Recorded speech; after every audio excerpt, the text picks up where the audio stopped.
people. And then Obama can pose as the savior after being right in the middle of the West, creating and funding these people, creating this new conglomerate, and then he can now grandstand and do...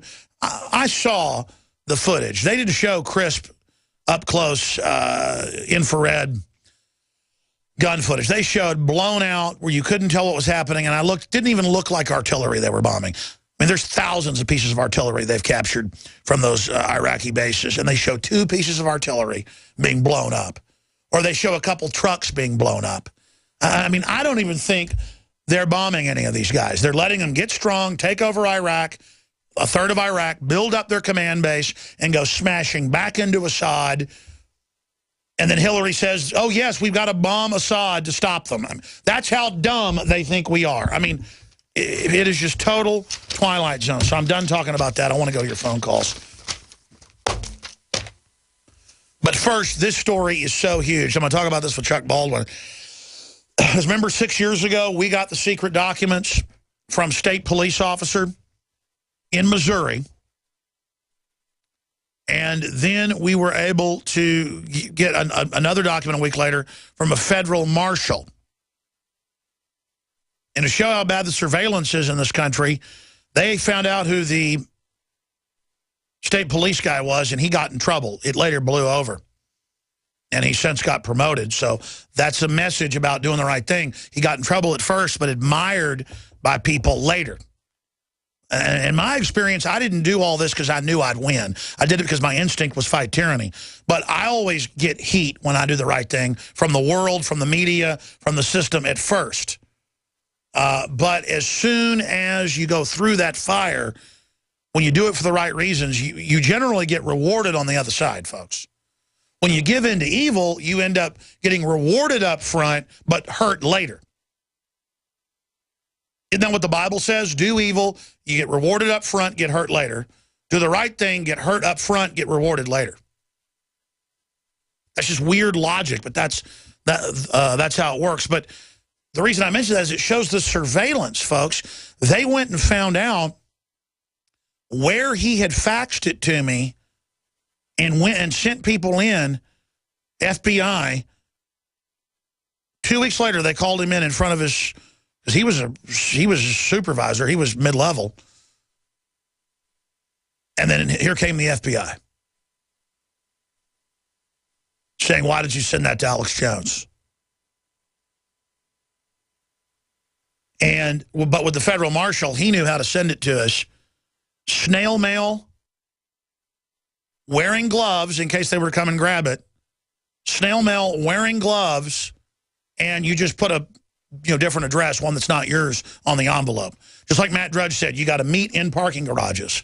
And back when NSA people and high-level telecom engineers would meet me, they would never tell me they were coming. They wouldn't stalk me. They would find out where I lived, or they would be waiting in the parking lot, or they would come to a public event I was at, and then sit in the parking lot waiting, and then give it to me. And they'd be wearing a hat on top of it, folks, because of face scanning cameras. And they would say, wait a few weeks till you report on this. And then they would drive off again in their brand new Suburban or their brand new Mercedes. Because these were all senior people that would give me all the intel before anybody else had it. And I didn't mean to run off into a rabbit trail. It's just when I see a headline like this, I have flashbacks to the fact that we broke all this. Remember 8 years ago, the preacher that gave us the secret clergy response team documents? He faxed that from one of those mailbox places, mailbox, etc. type places. And we posted the documents where they had hired most of the preachers in the country to work for the FBI or the CIA, and even given them brainwashing manuals, the big mega churches, name it and claim it, how to condition and manipulate the public. But even small churches have it, and to give them faith-based initiative money. It started under Bush, but accelerated under Obama. And they came in a week later to the hospital where he was an administrator. He had a church on the side, pretty good-sized church, and said, we're going to get you fired from the hospital. And they got him fired from the hospital for separately giving us those documents. I mean, what an evil government, ladies and gentlemen, for letting you know what Obama now says publicly.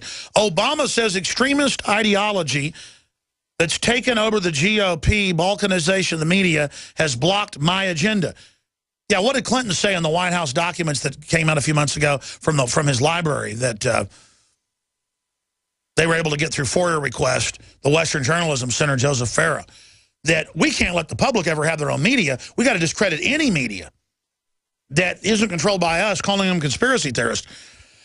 And he goes on to say that radicals have taken over the Republican Party and that they're basically extremists and that they're the biggest threat to the country. We'll see what Homeland Security says. They're preparing with the tanks, with the armor, with the police for war against the people that want to save this nation. You understand that? And they're going to blow stuff up and blame it on us just as sure as the sun came up. We're trying to stop them by exposing their game plan, folks. This isn't a joke. This isn't a game. This is really happening.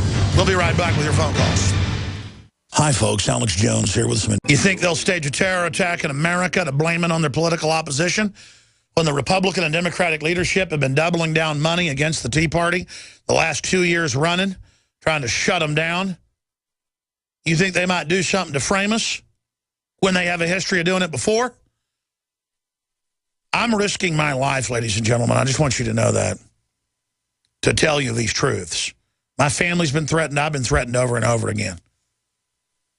And I'm not saying I'm a hero. I don't want to see these people win and totally destroy our country. Our borders are wide open while IS has hundreds of thousands of fighters in the Middle East total.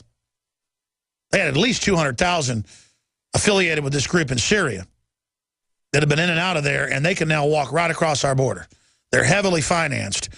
And when the terror attacks come, they will use the attacks to take our liberties, buy more armored vehicles, more helicopters that will never even be used against ISIS. They'll be used against gun owners, veterans, Christians, and conservatives, and libertarians.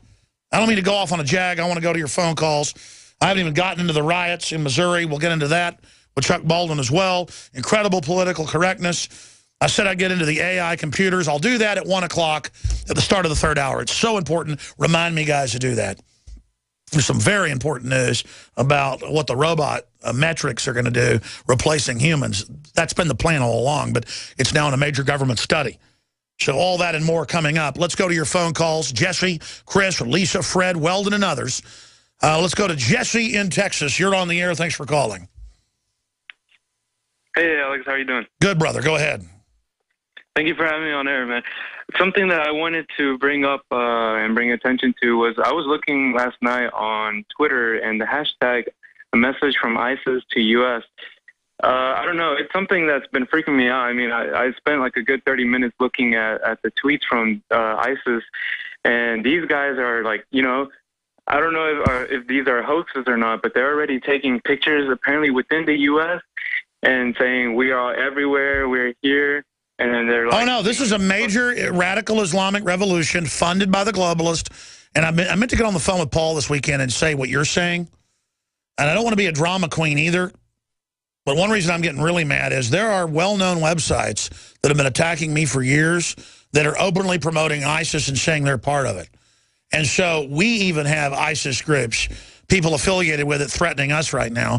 And I'm really getting sick of it, man. Our government lets a bunch of these people in. They're running all over us. And then they use the threat of their people to then create a police state to point it at Ron Paul and Alex Jones and Matt Drudge and the free press. It makes me want to vomit. In fact, let me get Paul on the phone right now. I meant to do that because I saw the tweets that our government allows ISIS. Remember a month ago? Oh, we need to let ISIS keep tweeting. We track them that way. Give me a break, folks. Again, if you were Obama and the globalists, how do you take over America? You fund a terrorist group, let them attack us, and then take our freedom when you run the group. How sick is that? Does that make you angry? Hell yes, it does. I mean, these guys are even tweeting like, you know, 9/11 Part 2 coming soon. Like, that's not funny, man. Like, you know, anything could probably I've had enough of it. I tell you, it makes me mad. Makes me want to really, I'm just getting sick of it. And And, of course, the public has no idea our government is funding it because it's not our government. It's globalist offshore banks that want to bring the country down. That's why the border's wide open. And Obama can activate his operatives through Al Sharpton and others and have the inner city folks burn everything down at the same time. This could be it. I'm telling you, folks. Thank you for listening. They are lining everything up. Operation Chaos to bring this country down. Anybody can see it. It's asymmetrical warfare.